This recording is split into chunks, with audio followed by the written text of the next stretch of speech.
പരിശുദ്ധ അമ്മയ്ക്കും ഈശോയ്ക്കും എന്നെയും എൻ്റെ കുടുംബത്തെയും പ്രത്യക്ഷീകരണത്തിൻ്റെ സാക്ഷിയായി ഉയർത്തിയതിനെ ഓർത്ത് ഞാൻ കോടാനുകൂടി നന്ദി പറയുന്നു. എൻ്റെ പേര് ആഗ്നസ്, ഇതെൻ്റെ ഹസ്ബൻഡ് ഡിനിൽ. ഞങ്ങൾ വരുന്നത് അങ്കമാലിയിൽ നിന്നാണ്. ഞാൻ കൃപാസനത്തെ പറ്റി ആദ്യമായിട്ട് അറിയുന്നത് ഞാൻ OET പഠിക്കുമ്പോഴാണ്. എൻ്റെ ഫ്രണ്ട്സ് ത്രൂ ആണ് ഞാൻ കൃപാസനത്തെ പറ്റി അറിയുന്നത്. 2/5/2022 ഞാനിവിടെ വരുന്നത്. ഞാനും എൻ്റെ അനിയത്തിയും കൂടി വന്നാണ് കൃപാസനത്തിൽ ഉടമ്പടി എടുക്കുന്നത്. അപ്പോൾ എൻ്റെ ഏറ്റവും വലിയൊരു ആഗ്രഹം എന്ന് പറയുന്നത് OET ക്ലിയർ ചെയ്യണം എന്നുള്ളതാണ്. ഞാനൊരു നേഴ്സാണ്. അപ്പം എനിക്ക് പുറത്ത് പോയിട്ട് യൂറോപ്യൻ കൺട്രിയിൽ പോയിട്ട് വർക്ക് ചെയ്യണം എന്നുള്ളത് എൻ്റെ വലിയൊരു ആഗ്രഹമായിരുന്നു. പിന്നെ വീട്ടുകാരെ ഫിനാൻഷ്യലി ഹെൽപ്പ് ചെയ്യണം എന്നുള്ളതും എൻ്റെ വലിയൊരു ആഗ്രഹമായിരുന്നു. അങ്ങനെ ഞാനത് ഒന്നാമത്തെ നിയോഗമായിട്ട് വെച്ചു. ഞാൻ ആദ്യം എടുത്ത ഉടമ്പടി എനിക്ക് കൃത്യമായിട്ട് ചെയ്യാൻ പറ്റിയില്ല. ഞാൻ ഉടമ്പടി ഉഴപ്പി എക്സാം എഴുതി. എനിക്ക് 2 എണ്ണം കിട്ടി, 2 എണ്ണം കിട്ടിയില്ല. രണ്ടാമത് ഡേറ്റ് എടുത്തു വീണ്ടും OET എക്സാം എഴുതാൻ വേണ്ടിയിട്ട്. ആ ഡേറ്റ് എടുത്ത് ഞാൻ അപ്പോഴേക്കും എൻ്റെ ഉടമ്പടിയുടെ കാലാവധി തീർന്നിട്ടുണ്ടായിരുന്നു, പുതുക്കേണ്ട സമയമായിരുന്നു. പക്ഷേ ഞാൻ അന്ന് ചിന്തിച്ചു, ഞാൻ എന്തായാലും നന്നായിട്ട് പഠിക്കാം, എക്സാമൊക്കെ എഴുതി കഴിഞ്ഞിട്ട് വന്ന് ഉടമ്പടി പുതുക്കാം എന്ന് ഞാൻ വിചാരിച്ചു. കാരണം എനിക്ക് ട്രാവൽ ചെയ്ത് ആ ഒരു സമയം വേസ്റ്റ് ചെയ്യാൻ താല്പര്യമില്ലായിരുന്നു. ഞാൻ അന്നേരം ശരിക്കും ഫുഡ് കഴിക്കാൻ വേണ്ടി മാത്രമാണ് എണീക്കുന്നത്. അതുപോലെ ഞാൻ ഹാർഡ് വർക്ക് ചെയ്തു ആ രണ്ടാമത്തെ എക്സാമിന് വേണ്ടിയിട്ട്. അങ്ങനെ ഞാൻ എക്സാം എഴുതി. അതും സെയിം ലൈക്ക് എനിക്ക് 2 എണ്ണം കിട്ടി, 2 എണ്ണം കിട്ടിയില്ല. മൂന്നാമത് ഭയങ്കരമായിട്ട് വിഷമിച്ചാണ് ഞാൻ പിന്നെ ഇങ്ങോട്ട് വരുന്നത്. ഇവിടെ വന്നു, ഞാൻ ഉടമ്പടി പുതുക്കി. ഞാൻ ഡേറ്റ് എടുത്തു നവംബർ 19, 2022 ഒത്തിരി പിന്നെ കൃപാസനത്തിൽ പറയുന്ന പോലെ ഉടമ്പടിയിലെ എല്ലാ കാര്യങ്ങളും ഞാൻ കൃത്യമായിട്ട് പാലിച്ചു പോന്നിരുന്നു. ആ സമയങ്ങളിൽ വിശുദ്ധ കുർബാനയ്ക്ക് ഞാൻ എല്ലാ ദിവസവും പങ്കെടുക്കും. രാവിലെ കുർബാന കഴിഞ്ഞിട്ട് ആണ് പിന്നെ ക്ലാസ്സിന് വേണ്ടിയിട്ട് പോകുന്നത്. അങ്ങനെ പിന്നെ വണ്ടിയിൽ പോകുമ്പം മാക്സിമം ജപമാല എത്തിക്കാൻ നോക്കും, അച്ഛൻ്റെ ധ്യാനം കൂടും, സാക്ഷ്യങ്ങൾ കേൾക്കും. ഇങ്ങനെയൊക്കെയായിരുന്നു ഞാൻ എൻ്റെ ട്രാവലിൻ്റെ യാത്ര ചെയ്യുന്ന സമയത്താണെങ്കിലും ഞാൻ അങ്ങനെ യൂട്ടിലൈസ് ചെയ്തുകൊണ്ടിരുന്നത്. അങ്ങനെ ഒരു 2 ആഴ്ചത്തെ കോച്ചിങ് എടുത്തു. ഞാൻ ആ ഒരു ഡേറ്റ് എക്സാമിൻ്റെ അന്ന് രാവിലെ വീട്ടിൽ നിന്ന് പോരുമ്പം പ്രത്യക്ഷീകരണ പ്രാർത്ഥനയ്ക്ക് എത്തിച്ച് രാവിലെ ഇറങ്ങി. സെൻറ്ററിൽ എത്തിക്കഴിഞ്ഞപ്പം ഉടമ്പടി വസ്തുവായിട്ടുള്ള നേർച്ച ഉപ്പ് ഞാൻ സെൻറ്ററിന് പുറത്ത് ആരും ചവിട്ടാത്ത സ്ഥലത്ത് വിശ്വാസ പ്രമാണം ചൊല്ലി ഞാൻ ഇട്ടു. അതുപോലെ എക്സാമിന് കയറുന്നതിന് മുന്നേ ഞാൻ ഉടമ്പടി തൈലം നെറ്റിയിലും എൻ്റെ ചുണ്ടിലും പിന്നെ നെറുകൻ തലയിലും കുരിശ് വരച്ച് വിശ്വാസ പ്രമാണം എത്തിച്ച് കുരിശ് വരച്ച് പ്രാർത്ഥിച്ചു. അതും പോരാഞ്ഞ് ഞാൻ ഉടമ്പടി വസ്തുവായിട്ടുള്ള തേനും സേവിച്ചിട്ടുണ്ടായിരുന്നു. അങ്ങനെ എക്സാം ഹോളിലേക്ക് കയറി. മാതാവിൻ്റെ കാശുരൂപം എൻ്റെ കയ്യിലുണ്ടായിരുന്നു. പ്രാർത്ഥിച്ചുകൊണ്ടിരുന്നു. ലിസണിങ് ആയി. എനിക്കെല്ലാം ലിസണിങ്ങിന് ഓഡിയോ പ്ലേ ആവുമ്പം ശരിക്കും അതിൽ ശ്രദ്ധിക്കാതെ തന്നെ എനിക്കിങ്ങനെ ആൻസർ മാതാവ് പറഞ്ഞു തന്നുകൊണ്ടിരിക്കുമായിരുന്നു. ഞാൻ ആ പറഞ്ഞു തരുന്ന കാര്യങ്ങൾ ഞാൻ എഴുതിക്കൊണ്ടിരുന്നു. അങ്ങനെ ലിസണിങ് കഴിഞ്ഞു. റീഡിങ് എനിക്ക് ഭയങ്കര പാടാണ്. കാരണം എനിക്ക് എപ്പോഴും പോകുന്നത് റീഡിങ്ങും റൈറ്റിങ്ങുമാണ്.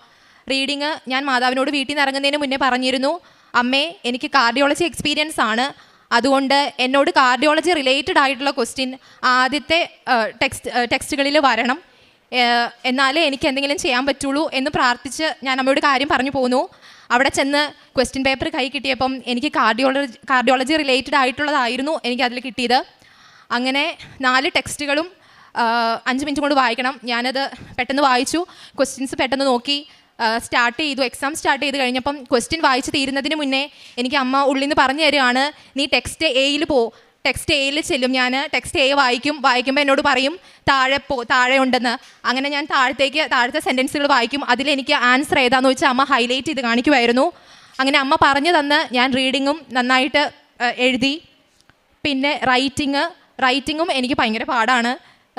ഞാൻ ക്വസ്റ്റ്യൻ വായിച്ചു, എഴുതി. ആദ്യം ഇൻട്രോ എഴുതി. ഞാൻ ഫസ്റ്റ് പാരയിലേക്ക് പോകാൻ തുടങ്ങുമ്പം എൻ്റെ മനസ്സിൽ നിന്ന് ഇങ്ങനെ പറയുകയാണ്, തെറ്റാണ്, ഒന്നും കൂടി വായിക്കുന്നത്.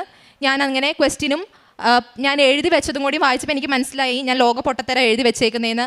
അത് കഴിഞ്ഞിട്ട് ഞാനത് വെട്ടി മാതാവ് പറഞ്ഞു തന്ന രീതിയിൽ ഞാൻ എഴുതി. അങ്ങനെ എക്സാം എഴുതി ഞാൻ പുറത്ത് വന്നു. അതെനിക്ക് ഭയങ്കര സന്തോഷമായിരുന്നു. അത് കഴിഞ്ഞ് ഉച്ച കഴിഞ്ഞ് സ്പീക്കിങ്ങിന് കിട്ടിയേക്കുന്നത്. സ്പീക്കിങ് ശരിക്കും ഞാൻ സെൻറ്ററിൽ സ്പീക്ക് ചെയ്യുമ്പോഴൊക്കെ അവർ പറയുമായിരുന്നു, നന്നായിട്ട് സംസാരിക്കുന്നുണ്ട്. അപ്പോൾ എൻ്റെ ഉള്ളിൽ എനിക്കൊരു കോൺഫിഡൻ്റ് ഉണ്ട്, എനിക്ക് നന്നായിട്ട് ചെയ്യാൻ പറ്റും എന്നുള്ളത്. അങ്ങനെ ഞാൻ കയറി. റോൾ പ്ലേ ഒന്നാമത്തെ കിട്ടിക്കഴിഞ്ഞപ്പോൾ തന്നെ എനിക്ക് നോക്കിയപ്പോൾ എല്ലാം ഈസിയാണ്. എനിക്കൊന്നും വായിന്ന് പുറത്തേക്ക് വരുന്നില്ല. ഇത്രയും ഞാൻ എൻ്റെ ആ പഠിച്ച സമയങ്ങളിൽ ഇത്രയും ഇതായിട്ട് അത്രയും വേഴ്സായിട്ട് ഞാൻ ഇതുവരെ പ്രസൻറ്റ് ചെയ്തിട്ടില്ല. ഞാൻ അവിടെ ഇരുന്ന് കരഞ്ഞു, എന്തൊക്കെയോ പറഞ്ഞു. രണ്ടാമത്തെയും റോൾ പ്ലേ എന്തൊക്കെയോ പറഞ്ഞു ഇറങ്ങി. ഞാൻ വിചാരിച്ചു, കാരണം എനിക്കതൊരു C+ പോലും കിട്ടില്ല എന്നാണ് ഞാൻ വിചാരിച്ചത്. കാരണം അത്ര പോലും എനിക്കത് പ്രസൻറ്റ് ചെയ്യാൻ പറ്റിയില്ല. എന്നിട്ട് ഞാൻ കരഞ്ഞു കൂവി സെൻറ്ററിൽ നിന്ന് ഇറങ്ങുന്നത്. വീട്ടിലേക്ക് പോയി ബസ് പിടിച്ച് വീട്ടിലേക്ക് കയറിയില്ല. ഞാൻ എൻ്റെ അനിയത്തിനെ വിളിച്ചു, എന്നെ ഒന്ന് പള്ളി കൊണ്ടുപോകണമെന്ന്. അങ്ങനെ ഞാൻ ഞങ്ങളുടെ ഇടവക പള്ളിയിൽ പോയി മുട്ടുമേ നിന്ന് മാതാവിൻ്റെ അടുത്ത് കരഞ്ഞു പ്രാർത്ഥിച്ചു. വീട്ടിൽ നിന്ന് കടം വാങ്ങിച്ചാണ് എനിക്ക് എക്സാമിന് ഡേറ്റ് എടുത്തത്. ഇനി ഇത് പോയി കഴിഞ്ഞാൽ ഞാൻ എന്ത് പറയും എന്നുള്ളൊരു ചിന്ത എനിക്ക് ഭയങ്കരമായിട്ടുണ്ടായിരുന്നു. അങ്ങനെ ഞാൻ പിന്നെയുള്ള വെയിറ്റിംഗ്, റിസൾട്ടിന് വേണ്ടിയിട്ടുള്ള വെയിറ്റിംഗ് ആയിരുന്നു. ഞാൻ ഒത്തിരി ഒരുക്കത്തോടെ തന്നെ, അതുപോലെ തന്നെ ഭയങ്കരമായിട്ട് ഒരുക്കത്തിൽ ഞാൻ മാതാവിനോട് എല്ലാ ദിവസവും എനിക്കിത് വേണം എന്ന് പറഞ്ഞ് ഞാൻ ആവശ്യപ്പെട്ട് പ്രാർത്ഥിച്ചുകൊണ്ടിരുന്നു. അങ്ങനെ എനിക്ക് റിസൾട്ട് വന്നു കഴിഞ്ഞപ്പം സ്പീക്കിംഗ് ഞാൻ ഒന്നും പറഞ്ഞില്ല. എനിക്കതിന് C+ കിട്ടി, ബാക്കി 3 B. അങ്ങനെ അയർലൻഡ് സ്കോർ തന്ന് മാതാവ് എന്നെ അനുഗ്രഹിച്ചു, എൻ്റെ കുടുംബത്തെ അനുഗ്രഹിച്ചു. ഇത് എൻ്റെ ഒരു മെറിറ്റ് കൊണ്ടല്ല, മാതാവ് ഒത്തിരി ഇടപെട്ട് അമ്മയുടെ ഒരു ഗ്രേസ് കൊണ്ട് എനിക്ക് തന്നതാണെന്ന് ഞാൻ ഇന്നും പൂർണ്ണമായിട്ട് വിശ്വസിക്കുകയും എപ്പോഴും ഞാൻ ഓർക്കുമ്പോൾ നന്ദി പറയുകയും ചെയ്യുന്നു. അതാണ് എൻ്റെ ഒന്നാമത്തെ സാക്ഷ്യം.